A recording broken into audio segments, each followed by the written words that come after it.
There is a particular kind of man you have seen. You may have been him. He wakes before the sun, answers messages before his feet touch the floor, and fills every hour with motion. His calendar has no white space. His reply times are legendary. He is perpetually on his way somewhere, always in the middle of something, never quite arrived. Ask him how he is doing, and he will tell you, with a mixture of exhaustion and pride, that he is busy. That he has never been busier. That there is simply no end to what must be done. Seneca watched this man. He recognized him across the full width of Roman civilization, in the courts, in the forums, in the houses of senators who shuffled from obligation to obligation like pieces on a board moved by invisible hands. He gave this condition a name, negotium. Business. The antithesis of odium, which meant not laziness but something closer to the examined life, time that belonged to the person living it. And Seneca's verdict on the man consumed by negotium was precise and devastating: he is not living. He is only moving. Movement is not life. Occupation is not purpose. This distinction, which sounds obvious when stated plainly, is somehow the hardest thing in the world to hold on to. We have built entire civilizations on the confusion between the two. We have created systems of prestige that reward the appearance of busyness, institutions that celebrate exhaustion, cultures that treat the full calendar as moral evidence of a life well used. But Seneca strips that away. He asks a question that cuts like a blade through all of it: what, exactly, are you doing all of this for? Not what are you doing. For what? Most men, when pressed, cannot answer. Not honestly. They are busy in service of a life they have not yet gotten around to living. They are accumulating the conditions for a future contentment that recedes at exactly the pace they approach it. The promotion leads to the next promotion. The project leads to the next project. The achievement leads to the achievement after that. And somewhere in this chain of deferred arrival, the actual texture of existence, the color of morning light, the weight of a good conversation, the satisfaction of a thought pursued to its completion, goes unlived. Seneca is not condemning effort. He is not recommending idleness or the abandonment of work. He himself was one of the most prolific writers in Roman history, a man of vast political involvement and intellectual output. What he is diagnosing is something more specific: the use of busyness as an escape from the self.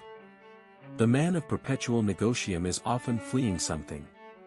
The silence, the stillness, the questions that would surface if he ever stopped. His schedule is not a record of his ambitions. It is a barricade against his own interiority. There is a moment Seneca describes that many people dread more than they admit: leisure. Actual, unstructured time with no obligation pressing in from the outside. You would think this is what the busy man wants. And yet, given it, many such men feel a particular vertigo. They do not know where to put themselves. They refresh, they fidget, they manufacture urgency where none exists because the alternative, simply being with oneself, deliberately, without distraction, turns out to require a kind of courage they have not developed. It is not that they have no leisure. It is that they do not know what to do with it. This is Seneca's quiet indictment of a civilization that trains people in the mechanics of output and leaves them entirely uneducated in the art of living. We learn how to produce. We learn how to optimize. We learn how to signal competence and maintain relationships and manage impressions. We learn almost nothing about how to be present with existence itself, our own, unrepeatable, irreversible existence, in a way that actually registers. The man addicted to negotium becomes, over time, a stranger to himself. He can tell you his quarterly objectives. He cannot tell you what he believes or what he loves with any real precision. He can manage a team through a crisis. He cannot manage 10 minutes of genuine stillness. He has confused the performance of a life with the experience of one. And the tragedy, the specific, Senecan tragedy, is that he will not notice this until very late, if at all. Because he has kept himself too busy to notice. What would it mean to stop? Not to quit everything, not to abandon responsibility, but to periodically disengage from the machinery of constant motion and ask, with full sincerity, whether the machine is going anywhere worth going.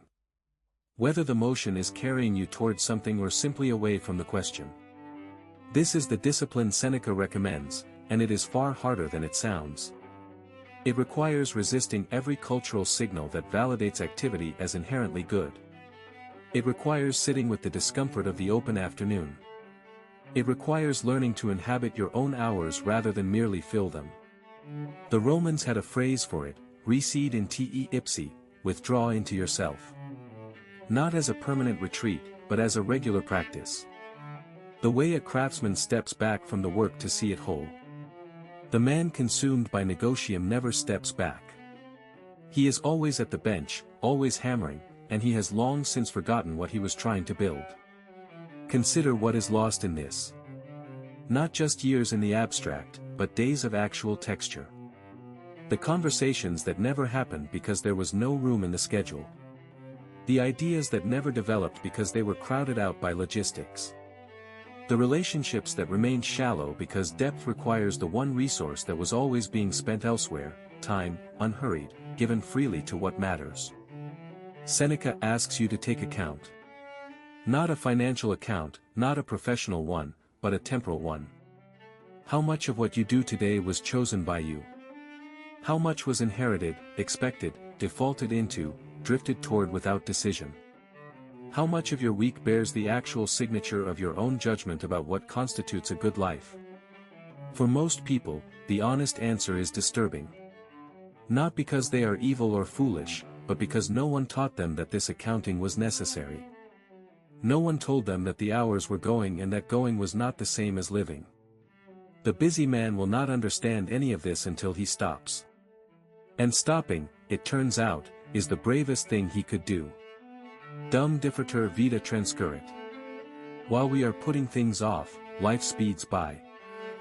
That was episode 2 of our Seneca series, on the shortness of life.